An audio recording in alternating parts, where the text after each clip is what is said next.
یوم جمعہ ایک کام بہت اہم ہے کرنے والا۔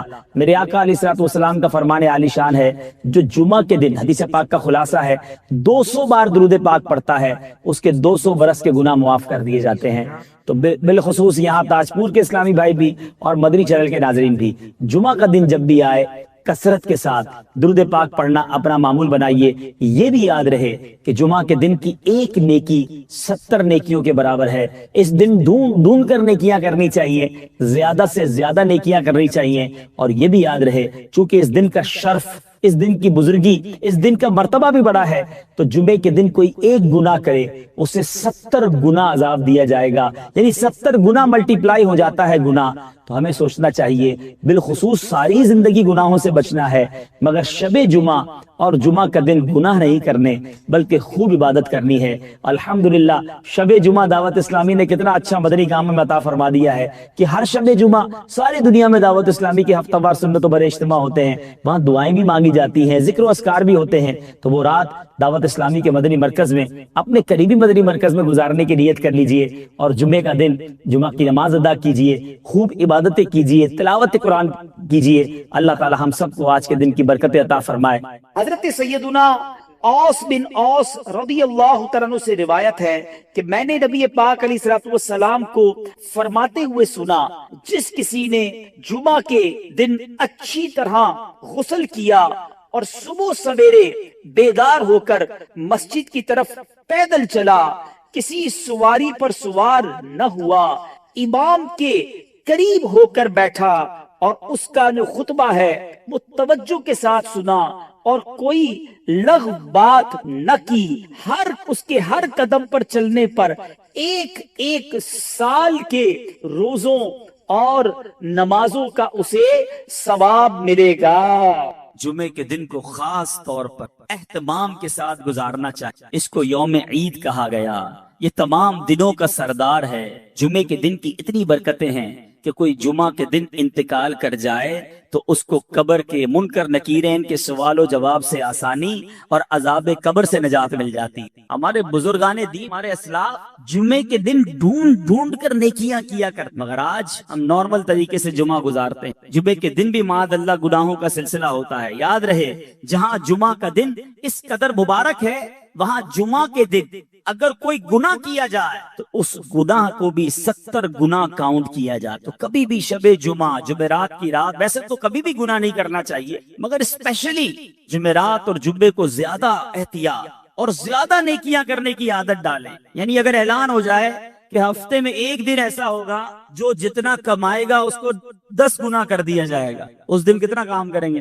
ایک دن میں 10 گنا ملٹیپلائی۔ جمعے کے دن ایک نیکی 70 نیکیوں کے برابر۔ مثال کے طور پہ آپ نے 2 دن بعد کوئی نیکی کا کام کرنا تھا، آپ نے کسی کی کوئی مدد کرنی تھی، مسجد میں کچھ رقم دینی تھی، کوئی بھی نیکی کا کام کرنا تھا، کوشش کریں وہ جمعے والے دن پہلے کر لیں تاکہ 70 گنا اس کا جو ہے وہ ثواب مل جائے۔ برسوں ہو گئے جمعہ پڑھتے ہوئے، امام صاحب خطبہ دیتے ہیں جمعہ کا۔ اب ہم لوگ عربی تو جانتے نہیں اور نہ جاننے کی کوشش کرتے ہیں۔ کبھی سوچا یہ جو خطبہ دیا جاتا ہے اس میں ہمارے لیے کیا کیا میسج ہوتا ہے؟ آج انشاءاللہ جمعے کے خطبہ رضویہ کے چند مدنی پھول پیش کرتا ہوں کہ یہ بار بار آپ نے الفاظ سنے ہوں گے، کئیوں کو خطبہ یاد بھی ہو گیا ہوگا، لیکن کیا کہتے ہیں امام صاحب یہ سمجھ نہیں آتا۔ حالانکہ ہمیں اس کا ترجمہ ماشاءاللہ کتابوں میں ملتا ہے، پڑھے تو صحیح کہ کون سا میسج ہے جو گویا ہر جمعے ہمارے لیے دہرایا جاتا۔ میں چند انشاءاللہ جمعے کے خطبے سے مدنی پھول پیش کرتا ہوں، اور سنیے کتنے خوبصورت الفاظ میں ہر جمعہ ہمیں کیا یاد دلایا جاتا ہے۔ جمعے کے دن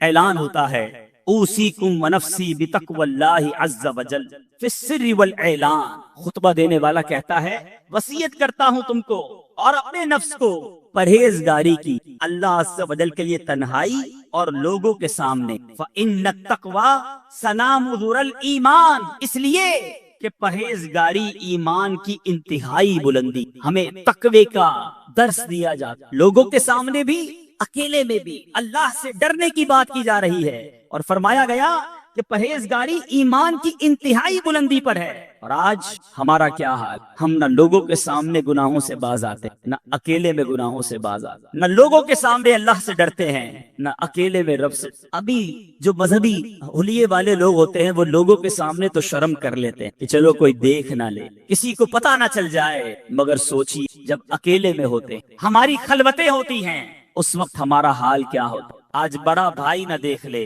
میرا دوست نہ دیکھ لے، میری عزت کرنے والا نہ دیکھ لے، اس بات کا تو خیال ہے، مگر تنہائی میں جب دروازہ بند ہوتا ہے اس وقت یہ خیال کیوں نہیں آتا کہ رب دیکھ، اللہ دیکھ رہا ہے۔ اے میرے بیٹے اور پیارے اسلامی بھائیوں، جس سے سب سے زیادہ شرم کرنی چاہیے تھی وہ دیکھ رہا ہے، اور ہم اس وقت بے شرمیاں کرتے ہیں، اس وقت گناہ کرتے ہیں۔ اے میرے بیٹے اور پیارے اسلامی بھائیوں، غور کیجئے، یہ کتنی بری بات ہے کہ رب دیکھ رہا ہو اور بندہ اسی کی نافرمانی۔ امام اہل سنت مولانا شاہ امام احمد رضا خان علیہ رحمت الرحمان کیا خوب فرماتے ہیں، چھپ کے لوگوں سے جس کے گناہ، یعنی جس کی نافرمانی کر رہے ہو چھپ کے لوگوں سے کیے جس کے گناہ، وہ خبردار ہے کیا ہو، وہ تو دیکھ رہا ہے۔ اور اگر وہی ناراض ہو گیا میرے بیچے اسلامی بھائیو، ہمارا کیا بنے؟ خدارا آج مبارک دن اور مبارک مہینہ ہے، اپنے اندر یہ احساس پیدا کی کہ اللہ دیکھ رہا ہے، اور جس کا یہ احساس اجاگر ہو گیا اس کو انشاءاللہ گناہ سے بچنا بڑا آسان ہو جائے۔ بار ایک شخص، کتابوں میں لکھا یہ واقعہ، اس نے ایک عورت کو گناہ کے ارادے سے پکڑا، ہاتھ میں خنجر تھا، لوگ جمع ہو گئے، لیکن وہ بدماش تھا، اس سے چھڑانے کی ہمت کسی میں نہ تھی۔ اس زمانے کے ایک بزرگ وہاں سے گزرے کہ دیکھا ایک بدماش نے ایک عورت کو پکڑا ہے، ہاتھ میں خنجر ہے، لوگ جمع ہیں، بزرگ قریب تشریف لے گئے اور اس کے کان میں کچھ فرمایا۔ ان کا کچھ فرمانا تھا کہ وہ بدماش جو تھا وہ گناہگار تھر تھر کانپنے لگا، ہاتھ سے وہ خنجر بھی گر گیا، عورت بھی چھوٹ کر چلی گئی، دھڑام سے گرا، بے ہوش ہو گیا۔ لوگ جمع ہو گئے، کہنے لگے تمہارا تو بڑا کر و فر تھا، تم تو بڑے جری، کسی کو جواب نہ دیتے، تم سے کوئی بات نہ کر سکتا، اتنا ڈرتے تھے لوگ تم سے، ایسا کیا ہوا کہ تم بے ہوش ہو کر گر گئے؟ وہ بدماش کہتا ہے پہلے یہ بتاؤ وہ تھے کون جنہوں نے میرے کان میں کچھ کہا؟ وہ تو زمانے کے فلاں فلاں ولی تھے۔ کہا انہوں نے میرے کان میں آ کر صرف یہ کہا کہ جو تم اس وقت کر رہے ہو وہ اللہ دیکھ رہا۔ اے کاش اکیلے میں گناہ کرتے وقت، برائیاں کرتے وقت، حرام کماتے وقت، ملاوٹ کرتے وقت، جھوٹ بولتے وقت، انٹرنیٹ پر یا ٹی وی پر فلمیں، ڈرامے، گانے باجے، بے حیائی کے مناظر دیکھتے وقت یہ خیال آ جائے کہ اللہ دیکھ رہا۔ جمعہ کے دن بار بار گویا ہمیں ریمائنڈر کال دی جاتی ہے، فرمایا جاتا ہے اوصیکم ونفسی بتقوی اللہ عز وجل فی السر والاعلان، اکیلے میں ہو یا تنہائی میں یا لوگوں کے سامنے ہو، تمہیں اللہ سے ڈرنے کی وصیت کرتا ہوں۔ میرے بیچے اسلامی بھائیو، ہر جمعے یاد دلایا جا رہا ہے دیکھو اللہ سے ڈرنا، وہ دیکھ رہا ہے، مگر جمعہ پڑھ کے جا کر پھر گناہ کر، جمعے کے دن بھی برائی کرتے ہیں، ایسا نہ کریں۔ آئیے رب کی بارگاہ میں سچی توبہ کریں۔ آگے ارشاد ہوتا ہے وَاذْكُرُوا اللَّهَ عِنْدَ كُلِّ شَجَرٍ وَحَجَرٍ وَاعْلَمُوا أَنَّ اللَّهَ بِمَا تَعْمَلُونَ بَصِيرٌ، اور اللہ کو یاد کرو ہر درخت اور پتھر کے نزدیک، اور جان رکھو اللہ تمہارے کام دیکھ رہا ہے۔ اللہ دیکھ رہا ہے، یہ اعلان ہوتا ہے۔ ذکر کرو رب کا پتھر اور شجر اور حجر کے پاس، یعنی جہاں سے گزرو رب کو یاد کرو۔ مگر ہمارا حال یہ ہے، ہم جدھر سے گزرتے ہیں وہاں رب کی کتنے گواہ بناؤ گے؟ کون سی جگہ ہے جو ہمارے گناہ کی گواہ نہیں؟ ارے ہمارے بزرگ تو وہ ہوتے جدھر سے گزرتے ادھر عبادت کرتے، جس جگہ سے گزرتے مسجد دیکھتے کہتے اس میں بھی 2 رکعت نفل پڑھ لوں، مسجد میں جاتے چاہتے ہر ستون پر 2 رکعت پڑھ لوں تاکہ یہ جگہ گواہ ہو جائے۔ ایک بزرگ کے بارے میں آتا ہے، ایک جگہ سے گزرے، واپس آئے، پھر گزرے، لوگوں نے کہا حضور آپ ابھی تو گزر کر گئے تھے، کہا میں اس سڑک سے گزر تو گیا مگر خیال آیا اس سڑک پہ گزرتے گزرتے اللہ کا ذکر نہ کی، میں چاہتا ہوں جس راستے سے گزروں وہ راستہ میرے ذکر اللہ کا گواہ بن جائے۔ سوچو ہمارے بزرگ تو یہ چاہتے، مگر ہمارا حال ایسا ہے کہ جس راستے سے گزرتے ہیں اس راستے کو گالیوں کا گواہ بنا، اس راستوں کو معاذ اللہ گاڑی میں بھی جاتے ہیں تو میوزک چلاتے ہیں، سارا راستہ وہ گواہ ہو جائے کہ میں گناہ کرتے کرتے گزر، موٹر سائیکل پہ جا رہے تو کان میں ہیڈ فون لگا کے میوزک، ایک ایک سڑک کو گناہ کا گواہ کر رہے ہو۔ ہونا تو یہ چاہیے کہ میرا سفر بھی جاری ہو، میرا ذکر بھی جاری، میرے زبان پر سرکار علیہ الصلوۃ والسلام پر درود بھی جاری ہو، جدھر سے گزروں وہ جگہ میرے ذکر اللہ کی گواہ بن جائے۔ جمعے کے خطبے میں ایک اور بات ہمیں ڈرائی جا رہی ہے، سمجھایا جاتا ہے وَأَنَّ اللَّهَ لَيْسَ بِغَافِلٍ عَمَّا تَعْمَلُونَ، اور اللہ تعالیٰ غافل نہیں ہے اس سے جو تم عمل کرتے، وہ دیکھ رہا ہے۔ وہ غافل نہیں، ہم غافل ہوتے ہیں، وہ رب غافل نہیں ہے۔ اے میرے میٹھے اور پیارے اسلامی بھائیوں، پھر آگے جا کر ہمیں نبی پاک علیہ الصلوۃ والسلام سے محبت کا درس کس پیارے انداز میں خطیب دیا کرتے ہیں۔ فرمایا جاتا ہے فَإِنَّ السُّنَنَ هِيَ الْأَنْوَارُ، اس لیے کہ سنتیں یہی انوار ہیں۔ وَزَيِّنُوا قُلُوبَكُمْ بِحُبِّ هَذَا النَّبِيِّ الْكَرِيمِ، اور مزین کرو اپنے دلوں کو اس نبی کریم کی محبت سے۔ اگر دلوں کو مزین کرنا ہے، دلوں کو ڈیکوریٹ کرنا ہے، سرکار دو عالم صلی اللہ تعالی علیہ وسلم کی سنتوں سے مزین کرو۔ پھر فرماتے ہیں فَإِنَّ الْحُبَّ هُوَ الْإِيمَانُ كُلُّهُ، غور سے سنیں کہ محبت وہی ایمان ہے۔ الا لا ایمان لمن لا محبت، الا لا ایمان لمن لا محبت لا، الا لا ایمان لمن لا محبت لا۔ ہر جمعے کو 3 بار یہ اعلان سنتے ہو، کبھی اس کا معنی سمجھنے کی کوشش، یہ بتایا جا رہا ہے خبردار نہیں ہے اس کے لیے ایمان جس کے دل میں نبی پاک علیہ الصلوۃ والسلام کی محبت، ارے محبت نہیں تو ایمان ہی نہیں ہے۔ الا لا ایمان لمن لا محبت لا، آقا کی محبت یہ ایمان کی جان ہے، ایمان کی اصل ہے۔ اگر نبی پاک علیہ الصلوۃ والسلام سے محبت نہیں، اس کا ایمان ہی مکمل نہیں۔ یہ بات اس خطبے میں نہیں بلکہ بخاری شریف کی حدیث ہے۔ میرے آقا مدینے والے مصطفیٰ صلی اللہ تعالی علیہ وسلم فرماتے ہیں لا یؤمن احدکم حتی اکون احب الیہ من والدہ وولدہ والناس اجمعین۔ میرے آقا فرما رہے ہیں تم میں سے کوئی اس وقت تک کامل مومن نہیں ہو سکتا جب تک میں اس کے نزدیک والد کی اولاد بلکہ تمام لوگوں سے زیادہ محبوب نہ ہو جاؤں۔ ایمان کی اصل ہے میرے بیچ اسلامی بھائیوں۔ ہم بھی نعرہ لگاتے ہیں غلامی رسول میں موت بھی کم نہ ہو جو عشق مصطفیٰ تو زندگی فضول ہے، بڑا بہترین نعرہ ہے۔ اور یہی بات ہمیں حدیث بھی ہے، زندگی فضول ہے۔ اگر واقعی نبی پاک علیہ الصلوۃ والسلام سے محبت نہیں، مگر اپنے دل پر ہاتھ رکھ کر پوچھے کیا واقعی محبت ہے یا خالی نعرہ ہی ہے؟ محبت ہوتی تو میں ایسا ہوتا، واقعی سچی محبت ہوتی تو میرا ایسا کردار ہوتا کہ آقا فرمائے کچھ اور میں کروں کچھ۔ ارے جس سے محبت ہوتی ہے اس کی ہر بات سے بھی محبت ہوتی ہے، اس کی ہر ادا سے بھی محبت ہوتی ہے۔ دیکھو محبت کی تو صحابہ کرام نے کی، کیسی محبت کی کہ آج سنتے ہیں تو ایمان تازہ ہو جاتا ہے۔ قرآن مجید فرقان حمید میں ہمیں سمجھایا جا رہا ہے کہ اگر رب عز و جل کی طرف سے برکتوں کو پانا ہے، رحمتوں کو حاصل کرنا ہے، قرآن کہتا ہے قل ان کنتم تحبون اللہ فاتبعونی یحببکم اللہ ویغفر لکم ذنوبکم واللہ غفور الرحیم۔ اے رسول فرما دیجئے اگر تم لوگ اللہ سے محبت کرتے ہو تو میری اتباع کرو۔ محبت اللہ سے کرتے ہو تو اتباع میری کرو، کیوں کیا ہوگا؟ اللہ تم کو اپنا محبوب بنا لے، سرکار کی اتباع کریں گے اللہ محبوب بنا لے گا اور تمہارے گناہوں کو بخش دے گا، اور اللہ بہت زیادہ بخشنے والا اور رحم فرمانے والا۔ اے میرے پیچھے اسلامی بھائی، یہ قرآن کا بھی حکم ہے کہ پیارے آقا علیہ الصلوۃ والسلام کی اتباع کی جائے، نبی پاک کی سنتوں پر عمل کیا جائے۔ مگر بدقسمتی سے آج محبت کا دعویٰ تو ہم سب کرتے ہیں، مگر سنتوں سے ہم سارے زندگی سے ایسا لگتا ہے کہ دور گزار رہے ہیں۔ ہمارے اسلاف کیسے محبت کرتے، کیسے اطاعت کرتے۔ سیدنا صدیق اکبر عاشق اکبر ہیں رضی اللہ تعالیٰ عنہ، آپ کی وفات کا وقت آتا، ساری زندگی تو نبی پاک کی سنتوں پر عمل کیا، آخری وقت کیا عالم ہے؟ اپنی وفات سے چند گھنٹے پہلے ام المومنین حضرت عائشہ صدیقہ رضی اللہ تعالی عنہا سے دریافت فرماتے ہیں کہ رسول اللہ صلی اللہ تعالی علیہ وسلم کے کفن مبارک میں کتنے کپڑے تھے اور آپ کی وفات کس دن ہوئی تھی۔ دیکھو سنت پر عمل کا جذبہ کیسا ہے۔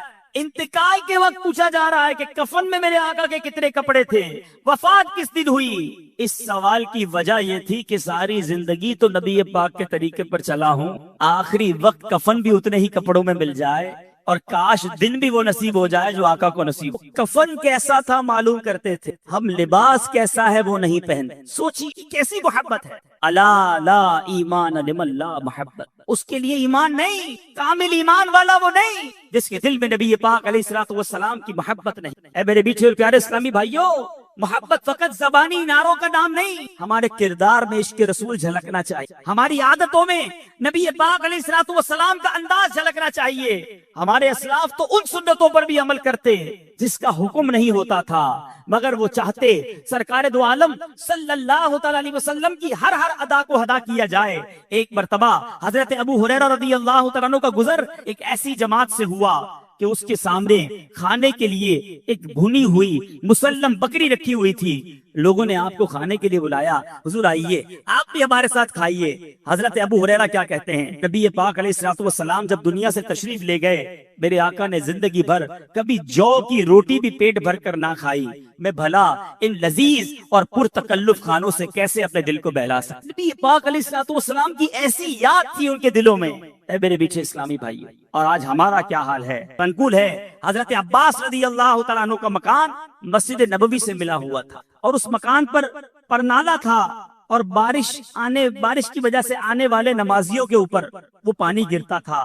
امیر المومنین حضرت عمر رضی اللہ تعالیٰ عنہ نے اس پرنالے کو اکھاڑ دیا تاکہ نمازیوں کو تکلیف نہ ہو. اب انہوں نے اپنے طور پہ یہ کام کیا. حضرت عباس آئے, آ کر عرض کرتے ہیں, خدا کی قسم اس پرنالے کو رسول پاک صلی اللہ علیہ وسلم نے میری گردن پر سوار ہو کر لگایا تھا.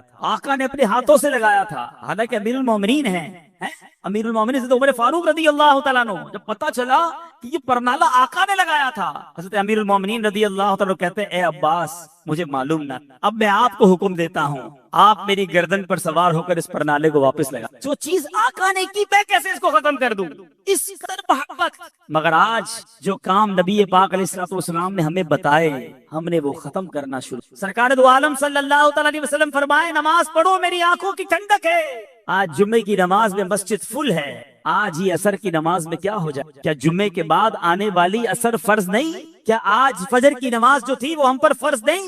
نمازی بھی ہوتا ہے, بڑا ہنستے ہنستے کہتا ہے, جناب کیا کروں, 4 نمازیں پڑھتا ہوں, فجر میں آنکھ نہیں کھلتی. اس سے پوچھیں کہ جس دن تمہاری صبح 7 بجے ٹرین ہوتی, اس دن کیسے 5 بجے تمہاری آنکھ؟ جس دن صبح 6 بجے بس پہ جانا ہوتا ہے, اس دن گھر والوں کو بھی کہہ کر سوتے ہو, الارم بھی رکھتے ہو. جس کو صبح نوکری پر 7 بجے پہنچنا, پتا ہے لیٹ ہو گیا تو لیٹ منٹ لگ جائے گی, پیسے کٹ جائیں گے, وہ اپنی نوکری پر پہنچ جاتا. تو جواب آئے گا, نوکری کی اہمیت ہے, فلائٹ کی اہمیت ہے, ٹرین اور بس پر جانے کی اہمیت ہے, ہمارے نزدیک نماز کی. ایسا نہ کرے میرے میٹھے اسلامی بھائیوں, آج نیت کریں آج کے بعد ہماری کوئی نماز قضا نہیں ہوگی. زور سے نعرہ لگائیں, آج کے بعد ہماری کوئی نماز قضا نہیں ہوگی. اسی طرح میرے میٹھے اسلامی بھائیوں, سرکار دو عالم صلی اللہ علیہ وسلم جس چیز کو منع کر دے, ہمارے صحابہ پھر اس کی طرف منہ موڑ کر نہیں دیکھتے تھے. ایک بار حضرت عبداللہ ابن عباس رضی اللہ تعالیٰ عنہ سے روایت, رسول اللہ صلی اللہ علیہ وسلم نے ایک شخص کو دیکھا سونے کی انگوٹھی پہنے ہوئے. نبی پاک علیہ الصلوۃ والسلام نے اس کے ہاتھ سے وہ انگوٹھی نکالی اور پھینک دی, اور فرمایا, تم میں سے کوئی چاہتا ہے کہ آگ کے انگارے کو اپنے ہاتھ میں ڈالے؟ حضور اکرم صلی اللہ علیہ وسلم تشریف لے گئے. دوسرے لوگوں نے کہا کہ اپنی انگوٹھی تو اٹھا لو, اس کو اٹھا کر بیچ دینا, کوئی نفع حاصل کر لینا, پہننا مت. عاشق رسول کیا کہتا ہے, خدا کی قسم جب رسول اللہ صلی اللہ علیہ وسلم نے اس انگوٹھی کو پھینک دیا ہے, میں اب اس انگوٹھی کو کبھی نہیں اٹھا سکتا, اسے چھوڑ کر وہیں چلا گیا. یہ تھا نبی پاک علیہ الصلوۃ والسلام سے محبت کا انداز. اے میرے بیچے اسلامی بھائیوں, اب یہاں شرعی مسئلہ بھی سمجھ لیجیے کہ مرد یہ زیورات نہیں پہن سکتا. پتہ نہیں کہاں سے یہ طریقہ آ گیا ہے. پہلے عورتوں کا سنا تھا بالیاں پہننا, اب مردوں نے بھی بالیاں پہننا شروع. بالیاں صرف کانوں میں نہیں, پتہ نہیں کدھر کدھر پہننا شروع کر دی. توبہ توبہ توبہ. اے میرے بیچے اسلامی بھائیوں, کیا ہو گیا ہمیں؟ آج 2 ہاتھ ہیں, کڑے زیادہ ہیں, 10 انگلیاں ہیں, انگوٹھیاں زیادہ ہیں, گلا ایک ہے, چینیں زیادہ ہیں. ارے مرد کے لیے تمام زیورات یہ ناجائز اور حرام اور جہنم میں لے جانے والا کام ہے. مرد فقط ایک انگوٹھی پہن سکتا ہے, وہ بھی چاندی کی ہو, اور وہ چاندی کا وزن بھی 4.5 ماشا سے کم ہو, اور اس کے اندر ایک نگینہ, ایک پتھر بھی ہو. بغیر پتھر والی بھی انگوٹھی نہیں پہن سکتے, یا 4.5 ماشا سے زیادہ وزن والی انگوٹھی بھی نہیں پہن سکتے, اور وہ بھی فقط چاندی کی ہو اور کسی دھات کی نہ ہو. لیکن اتنے زیورات پہننے کی عادت بن گئی. لوگ کہتے ہیں مدینے سے چھلا لایا ہوں, مدینے سے کڑا لایا ہوں. ارے مدینے والے نے جو فرمایا اس پر عمل کیجئے. تو بہرحال میرے میٹھے اور پیارے اسلامی بھائیوں, بات چل رہی ہے سنت رسول کی, محبت رسول کی. خدارا اپنے سراپے کو دیکھ لیجئے کہ کیا سرکار کا عاشق ایسا ہوتا ہے, اس کا چہرہ ایسا ہوتا ہے, اس کا لباس ایسا ہوتا ہے, اس کا کھانا پینا ایسا ہوتا ہے. ہم جمعے کے خطبے میں بار بار یہ اعلان سنتے ہیں, الا لا ایمان لمن لا محبت لا. اے میرے بیچے اسلامی بھائیوں, جب آپ گھر جائیے گا, جو میرے بدری چینل کے ناظرین ہیں ان سے بھی میں یہ بات عرض کروں گا, ذرا آئینے کے سامنے کھڑے ہو جائیے, اپنے آپ سے ایک سوال کیجئے گا, اور وہ سوال یہ ہے کہ میں کہاں سے نبی پاک علیہ الصلوۃ والسلام کا غلام دکھتا. آقا کا عاشق کہلاتا تو ہوں، کہتا تو ہوں اپنے آپ کو، ذرا اوپر سے شروع کیجئے گا۔ بال نبی پاک کے طریقے والے ہیں یا آقا کے دشمنوں کے طریقے والے؟ پھر چہرہ سنت کے مطابق ہے یا معاذ اللہ نبی پاک علیہ الصلوۃ والسلام کے دشمنوں والا چہرے پر داڑھی ہے کہ نہیں؟ سرکار دو عالم صلی اللہ تعالی علیہ وسلم کا فرمان ہے جس کا مفہوم ہے داڑیاں بڑھاؤ، مونچھیں پست کرو اور میرے دشمنوں جیسا چہرہ نہ بناؤ۔ یہ کیسا عاشق؟ سرکار کا عاشق بھی کیا داڑھی مڈاتا ہے؟ کیوں عشق کا چہرے سے اظہار نہیں؟ پھر ذرا لباس دیکھیے گا اپنا، اگر سنتوں والا ہے تو، اور اگر نہیں انگریزوں والا اور بے پردگی والا لباس ہے، پھر اپنے آپ سے کہ میں کہاں سے مسلمان ہوں۔ پھر ذرا تھوڑی دیر گفتگو کرتے وقت نوٹ کی کہ ہماری گفتگو کے اندر الفاظ کون سے؟ کیا السلام علیکم ورحمۃ اللہ وبرکاتہ کی عادت ہے؟ وعلیکم السلام ورحمۃ اللہ وبرکاتہ کی عادت ہے؟ سبحان اللہ، ماشاء اللہ، انشاء اللہ، یہ ہماری زبان پر ہے یا فلمی ڈائلاگ ہیں، گانے باجے ہیں، بے حیائی کی باتیں ہیں؟ ارے کھانا کھانے بیٹھتے کسی کے ساتھ تو سمجھ نہیں آتا کہ مسلمان کے ساتھ کھا رہے ہیں یا کسی غیر مسلم کے ساتھ کھانا کھا رہے ہیں، الٹے ہاتھ سے سارے معاملات ہو رہے ہیں اور جناب انداز ہی دوسرا ہے۔ میں آپ سب سے ایک بات کہنا چاہتا ہوں، خدارا غلامی رسول کا دعویٰ کرنے والوں اپنی سکیننگ کرو کہ میں واقعی غلام رسول۔ ارے غلام رسول وہ ہوتا ہے کہ جس کو دور سے دیکھیں تو پتا چل جائے کہ شاعر لکھتا ہے نا، فنا اتنا تو ہو جاؤں میں تیری ذات عالی میں، جو مجھ کو دیکھ لے اس کو تیرا دیدار۔ ہمیں دور سے دیکھ کر پتا چل جائے کہ نبی پاک علیہ الصلوۃ والسلام کا عاشق اور امتی ہے۔ محبت کیجئے، اپنے آقا سے ٹوٹ کر محبت کیجئے، مگر ان کے طریقے پر عمل بھی کیجئے۔ نبی پاک علیہ الصلوۃ والسلام کا غلام جھوٹا نہیں ہوتا، آقا کا غلام دھوکہ دینے والا نہیں ہوتا، نبی پاک علیہ الصلوۃ والسلام کا سچا عاشق حرام کمانے والا نہیں ہوتا۔ ارے کیسے وہ سود کا کاروبار کرے گا جب آقا علیہ الصلوۃ والسلام فرمائیں کہ سود کے 70 درجے ہیں اور اس کا سب سے کم تر درجہ یہ ہے، حدیث پاک کا خلاصہ ہے اس کا سب سے کم تر درجہ یہ ہے کہ بندہ اپنی ماں کے ساتھ بدکاری کرے۔ نبی پاک کا غلام سود کا کاروبار کرے گا؟ سود کا کام کرنے والے کو اللہ سے جنگ کرنے والا کہا گیا۔ چھوڑ دو یہ کاروبار، نہ کرو کاروبار میں ملاوٹ، نہ بولو جھوٹ، نہ کماؤ حرام۔ سرکار کی غلامی نہیں، یہ بربادی کی طرف جا رہے ہیں۔ جمعے کا خطبہ زبردست میسج ہے ہمارے لیے، الا لا ایمان لمن لا محبت لا۔ ارے نہیں ہے اس کا ایمان کامل جس کے دل میں نبی پاک علیہ الصلوۃ والسلام سے محبت نہیں ہے۔ محبت کیجیے، وہ دل بیکار ہے جس دل میں عشق رسول، وہ دل بیکار ہے جس دل میں محبت رسول۔ اے میرے میٹھے اور پیارے اسلامی بھائیوں، اس کے بعد جمعے کے خطبے میں ہمیں اور آگے جا کر سمجھایا جا رہا ہے، البر لا یبلا والذنب لا ينسى والدیان لا يموت اعمل ما شئت کما تدین تدان۔ اس کا ترجمہ اگر سمجھ آ جائے نا، ڈرا دینے کے لیے کافی ہے۔ فرمایا جا رہا ہے البر لا یبلا، نیکی پرانی نہ ہوگی، والذنب لا ينسى، اور گناہ بھلایا نہ جائے گا، والدیان لا يموت، جس نے فیصلہ کرنا ہے، جس نے بدلہ دینا ہے، وہ مرتا نہیں، اسے موت نہیں آتی۔ اعمل ما شئت کما تدین تدان، کہا گیا کر لے جو کچھ کرنا ہے، بدلہ دیا جا، کر لے جو کرنا ہے، آخر موت ہے، ایک دن مرنا ہے آخر۔ یہ اتنی زبردست حدیث ہے۔ فرمایا البر لا یبلا، نیکی پرانی نہیں ہوتی، نیکیاں کرتے جاؤ، کرتے جاؤ، جمع کراتے جاؤ، وہ رب نیکوکاروں کا اجر ضائع نہیں۔ والذنب لا ينسى، گناہ کر کے ہم بھول جاتے مگر یہ گناہ بھلایا نہیں گیا، کہیں نوٹ ہو گیا۔ ہم بڑے عجیب لوگ ہیں، ہم نے اتنے گناہ کیے ہمیں یاد ہی نہیں ہے، نیکیاں ساری یاد رکھی ہوئی ہیں۔ ہمارے اسلاف نیکیاں بھول جاتے، گناہ یاد رکھتے۔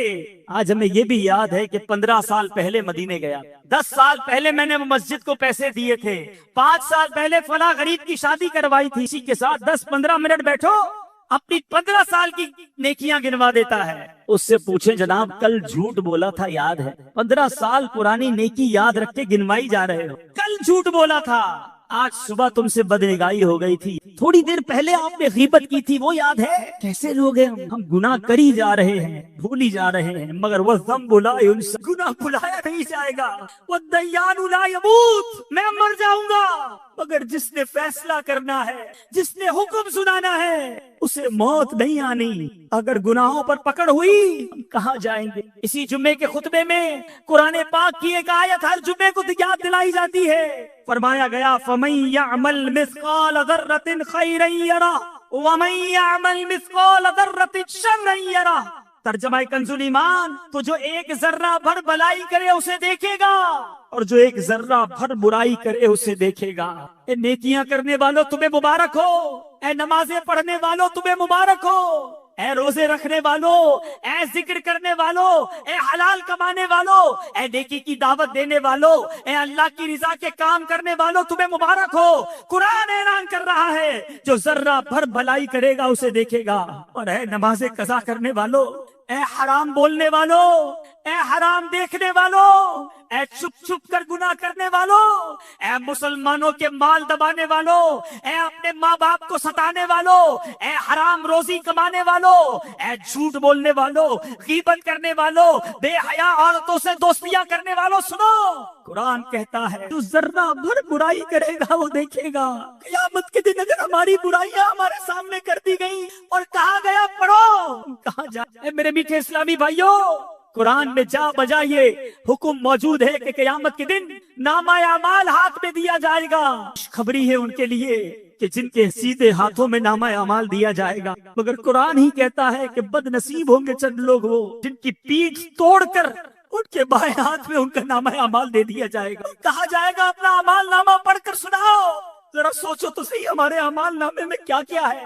ارے چھپ چھپ کر گناہ کیے ہیں، رات کے اندھیرے میں دروازہ بند کر کر کے گناہ کیے ہیں، اگر وہ پڑھنے پڑ گئے تو کہاں جائیں گے؟ اس میدان محشر میں ہمارے آقا بھی ہوں گے، تمام انبیاء کرام بھی ہوں گے، صحابہ کرام بھی ہوں گے، ہمارے غوث اعظم بھی ہوں گے، ہمارے پیر و مرشد بھی ہوں گے، ہاں ہمارے والدین ہوں گے، ہم سے محبت کرنے والے دوست بھی ہوں گے۔ ہم کیسے اپنی گندی باتیں پڑھ کر سنائیں گے؟ نہ کرو ایسے کام جس کے لیے قیامت کے دن شرمندہ ہونا پڑے، نہ کرو ایسے اعمال کے قیامت کے دن جواب نہ بن پڑے۔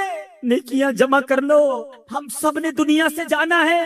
اے میرے میٹھے اسلامی بھائیوں، فقط دنیا کے لیے نہ جیو، قبر میں تجوری نہیں، کفن میں جیب نہیں، فقط مال جمع کرنے کے لیے نہ جیے، قبر میں ہمارے اعمال ہمارے ساتھ جائیں گے۔ اے میرے میٹھے اور پیارے اسلامی بھائیوں، آؤ، وہ رب بڑا کریم ہے، آؤ اس سے معافی مانگ لو، آؤ توبہ کر لو، آج رب کی بارگاہ میں سر کو جھکا لو۔ میرا رب اتنا کریم ہے، بندہ ساری زندگی گناہ کرے، ایک بار سچی توبہ کر لے، جسے پاک میں آتا ہے التائب من الذنب کمن لا ذنب لہ، گناہوں سے توبہ کرنے والا ایسا ہے اس نے گناہ کیا ہی نہیں۔ آؤ آج توبہ کر لو، نامہ اعمال گناہوں سے بھرا ہوا ہے، میں بھی جانتا ہوں، آپ بھی جانتے ہیں، مگر میرا رب اتنا کریم ہے، ایک بار سچی توبہ بندہ کر لے، وہ نامہ اعمال کے گناہوں کو معاف کر دیتا ہے، اس کے نامہ اعمال سے وہ گناہ مٹا دیے جاتے ہیں۔ دنیا میں ہم جرم کریں، ہمارا ریکارڈ لکھ لیا جاتا ہے، میرے رب کی شان دیکھو، بندہ توبہ کرے، رب نامہ اعمال سے سارے گناہ ہی مٹا دیتا، بلکہ جس پر کرم نواز ہو جائے اس کے گناہ نیکیوں سے بدل دیتا۔ بس توبہ کرنے کی دیر ہے، سر جھکانے کی دیر ہے، پکا ارادہ کرنے کی دیر ہے۔ سوچو کب تک گناہ کرو گے، رب کو ناراض کر کے جیو گے؟ آؤ مارو اسے، کر لو سچی توبہ۔ اللہ تعالیٰ کی بارگاہ میں دعا ہے، میرے مولا میرے گھر میں بیٹھے ہیں، مالک ہم خطا کاروں کو معاف فرما۔ درود پاک پڑھنے کے بے شمار فضائل و برکات ہیں۔ مسلمانوں کی پیاری امی جان حضرت عائشہ صدیقہ طیبہ طاہرہ رضی اللہ تعالی عنہا سے روایت ہے، رسول رحمت شفیع امت صلی اللہ تعالی علیہ وآلہ وسلم نے فرمایا، جب بندہ مجھ پر درود پاک پڑھتا ہے تو اس کی برکت سے ایک فرشتہ اللہ پاک کی بارگاہ میں حاضر ہوتا ہے۔ اس فرشتے کے لیے حکم ہوتا ہے کہ اسے میرے بندے کی قبر کے پاس لے جاؤ تاکہ یہ میرے بندے کے لیے مغفرت کی دعا کرتا رہے اور میرے بندے کی آنکھیں ٹھنڈی ہوتی رہیں۔ ذات والا پہ بار بار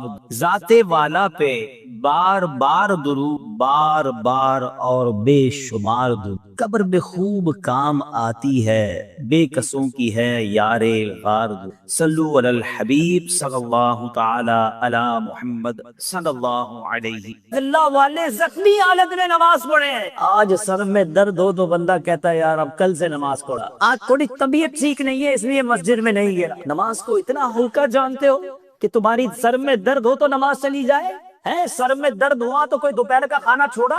بخار بھی ہوتا ہے تو بندہ اپنی دکان ہو تو کھولنے جاتا ہے، ہاں نوکری والے تو بہانہ ڈھونڈتے ہیں، البتہ اپنی دکان ہو تو وہ بخار میں بھی جاتا۔ کیوں؟ یار کاروبار ہے، میرا اپنا کاروبار ہے، تمہیں اپنے کاروبار کی فکر ہے، تمہیں نماز کی فکر نہیں۔ حالانکہ نماز وہ برکت والا کام ہے. نماز پڑھو اللہ صحت عطا فرمائے. نماز پڑھو روزی میں برکت ہوگی. نماز پڑھو چہرے کا نور ملے گا. نماز تو پریشانیاں دور کرتی ہے، مگر لوگ چھوٹی چھوٹی بات پر نماز چھوڑ دیتے ہیں. مگر آج ہم نیکیوں سے دور بھاگتے ہیں اور گناہوں کی طرف دوڑے چلے جا رہے ہیں. حدیث پاک میں آتا ہے التائب من الذنب کمن لا ذنب له، گناہوں سے توبہ کرنے والا ایسا ہے جیسا اس نے گناہ کیا ہی نہیں ہے. اچھا اب ایک اور بہت پیارا عمل جس کو دیکھ کر اللہ مسکراتا ہے، وہی میں نے تو تفسیر بتائی کہ اللہ کی رحمت راضی ہو جاتی ہے اور اللہ کی رحمت برستی ہے، رب راضی ہو جاتا ہے.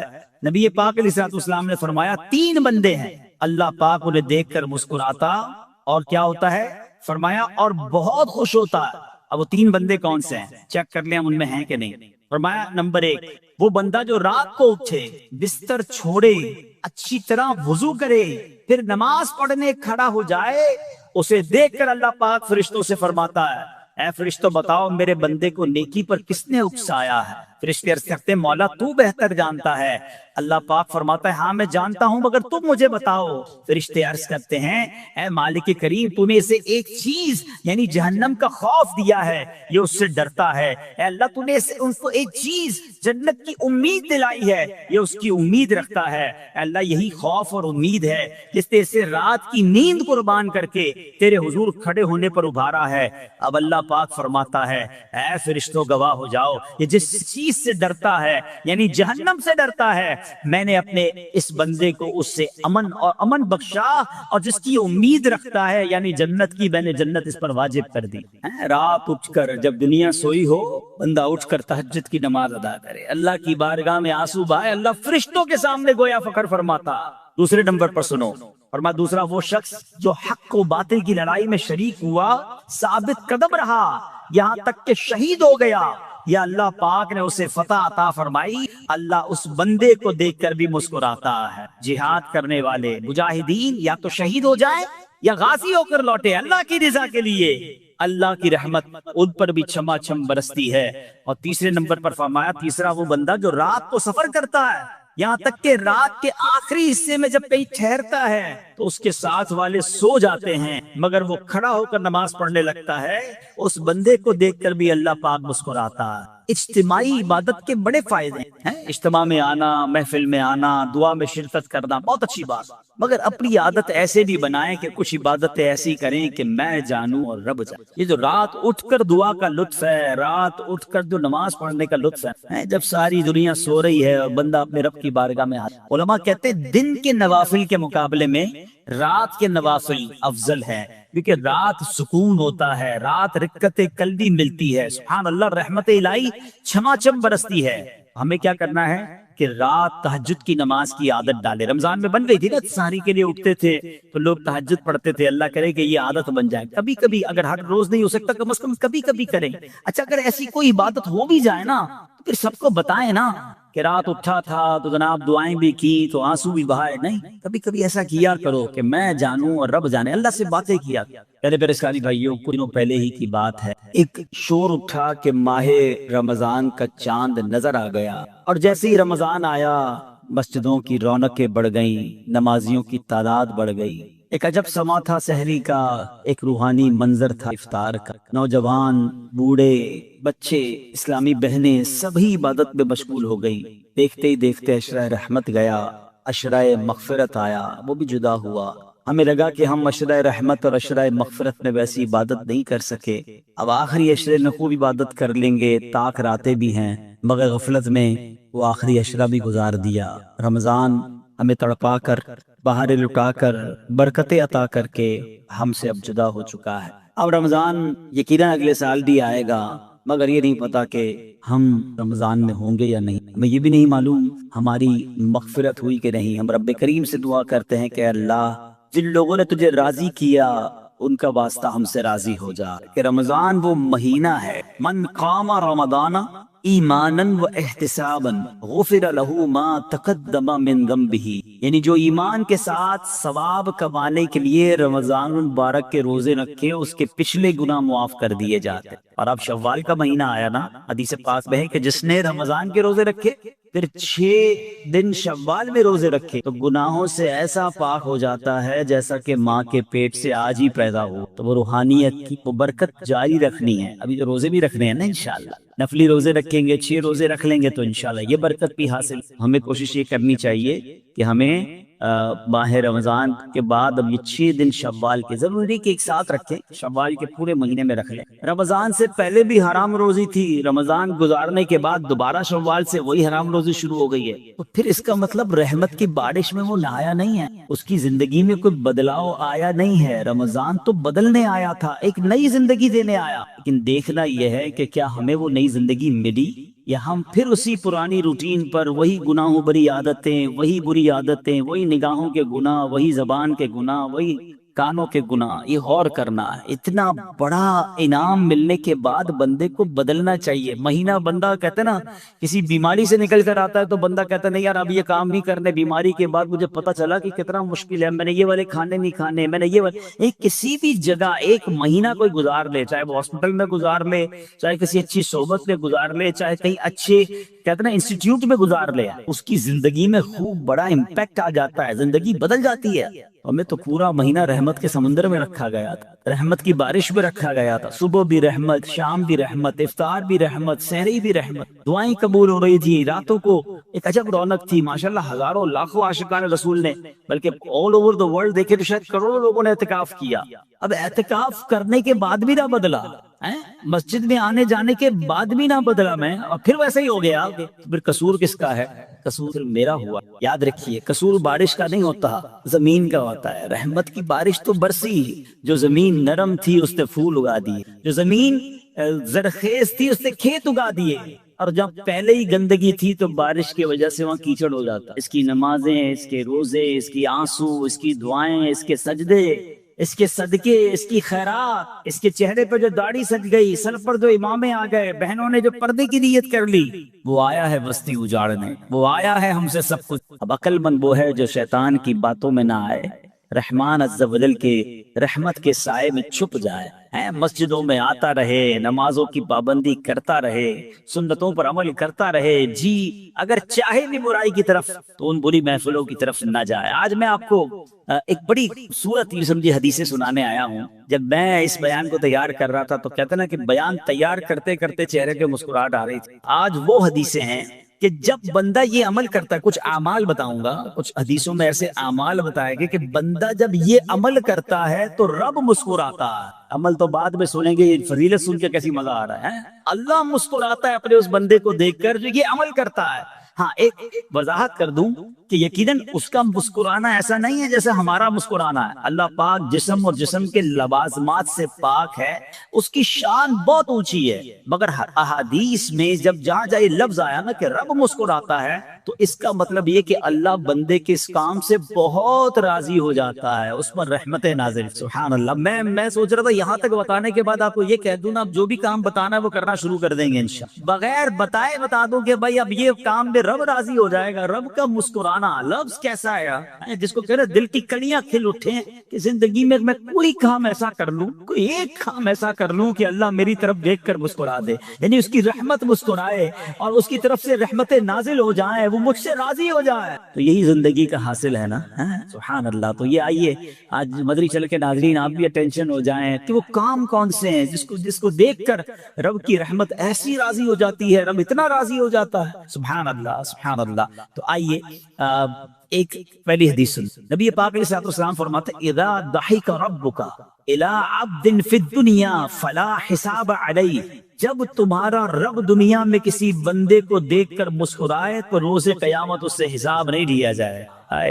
قیامت کے حساب سے بچ جائیں تو اور پھر کیا چاہیے، وہاں بلا حساب جنت میں داخلہ مل جائے۔ سبحان اللہ، یہ تو مزے کو مزہ آ جائے۔ تو اب کام کون سے ہیں سبحان اللہ جس میں رحمت خاص برستی ہے؟ سبحان اللہ۔ اور ابھی جن نیک اعمال کے بارے میں ہم سننے والے ہیں، یہ دو اہم فضیلتیں ہیں۔ جب بندہ یہ نیک کام کرتا ہے اللہ پاک اس سے انتہائی راضی ہو کر اس پر رحمت نازل فرماتا ہے، اور ایسا خوش نصیب روز قیامت بلا حساب جنت میں داخل ہو جائے گا۔ مولا علی شیر خدا کرم اللہ تعالی وجہ الکریم کی شان بھی بڑے پیارے انداز میں سیکھنے کو ملے گی۔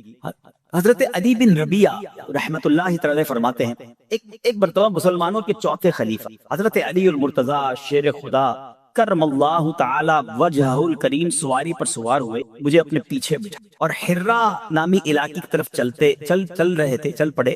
چلتے چلتے آپ نے آسمان کی طرف نظر اٹھایا اور پھر پڑھا، اے اللہ پاک میرے گناہ بخش دے، بے شک تیرے سوا کوئی گناہوں کو بخشنے والا نہیں ہے۔ کیسی پیاری التجا ہے، تو نہیں بخشنا یا اللہ، تیرے سوا کون، تیرے سوا گناہوں کو بخشنے والا کوئی نہیں ہے۔ حضرت علی بن ربیعہ فرماتے ہیں، یہ پڑھنے کے بعد مولا علی شیر خدا میری طرف دیکھے اور مسکرائے، مجھے بڑی حیرانی ہوئی۔ میں نے پوچھا کہ اے امیر المومنین، آپ نے پہلے استغفار کیا، اپنے گناہوں کی معافی، پھر آپ میری طرف دیکھ کر مسکرائے، اس میں راز کیا؟ مولا علی شیر خدا کرم اللہ تعالی وجہ الکریم فرماتے ہیں کہ اپنے پرانا ایک واقعہ سنانے لگے، اپنی ماضی کی یاد تازہ کرنے لگے، فرمانے لگے ایک مرتبہ پیارے آقا مکی مدنی مصطفیٰ صلی اللہ تعالیٰ علیہ وسلم سواری پر تشریف فرما ہوئے اور مجھے اپنے پیچھے بیٹھنے کا شرف عطا فرمایا۔ مولا علی کو پیچھے بٹھایا نبی پاک نے اپنی، اور ہم اسی جگہ یعنی حرا کا جو علاقہ ہے اسی طرف آ رہے تھے، اور چلتے چلتے میرے آقا علیہ الصلوۃ والسلام نے آسمان کی طرف نگاہ اٹھائی اور فرمایا اللہم اغفر لی ذنوبی انہ لا یغفر الذنوب احد غیرک، اے اللہ میرے گناہ بخش دے، بے شک تیرے سوا کوئی گناہوں کا بخش